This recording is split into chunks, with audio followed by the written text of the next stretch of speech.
First time nga namin maka-encounter ng ganitong scenario na parang nabastusan kami habang kumakain sa labas. And ikukwento ko sa inyo yung exact na nangyari habang sinusubukan itong bagong items na na-discover ko sa TikTok. So kumain nga kami sa isang fast food chain nung isang araw and wala pang 20 minutes patapos na kaming kumain. Anyway, nag-cleanse muna ako ng face bago ko ilagay itong serum sa mukha ko. So, ayun na nga, habang kumakain kami, may biglang naglagay ng bag doon sa upuan na tabi ko. Kasi syempre, nagulat kami. Pero hindi naman na namin pinansin. Small amount nga lang pala ng serum yung nilagay ko. And bago ako mag-apply sa face, nag-patch test muna ako para ma-sure ko na walang magiging negative reaction sa skin ko. So, ayun, para mas ma-imagine nyo, nakaupo kasi kami sa 4-seater na table. Pero yung table is natatanggal. And normally, diba, kapag nakita natin ganon, kahit na walang nakaupo, mag-excuse tayo, tapos magtatanong tayo ng may nakaupo po ba dito? Kasi nakadikit talaga sa amin yung table. Pero hindi naman yun yung case. Wala naman sa akin yun na kahit na hindi na siya nagtanong sa akin bago niya ilagay yung bag niya. Pero eto. Anyway, may mild exfoliation nga itong refining serum ng Kokey and nakaka-minimize siya ng pores. So, kung ma-pores ka, perfect tong refining serum ng Kokey for you. May konting stingy lang siya, pero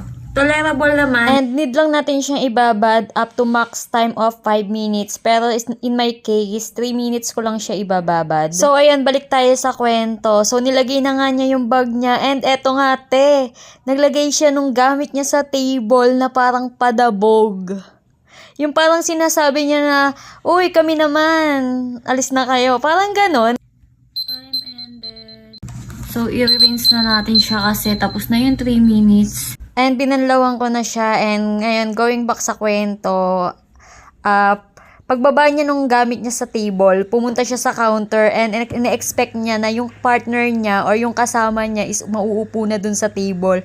Pero hindi naupo yung partner niya kasi siguro feeling namin nahihiya. After rinse, ipalo na natin itong moisturizer and anyway, once or twice a week lang nga pala natin pwedeng gamitin itong refining serum. And then, ayun, nagpalit sila. Yung partner niya yung pumunta ng counter. Siya yung umupo doon sa table. And isipin nyo naman, yung awkwardness.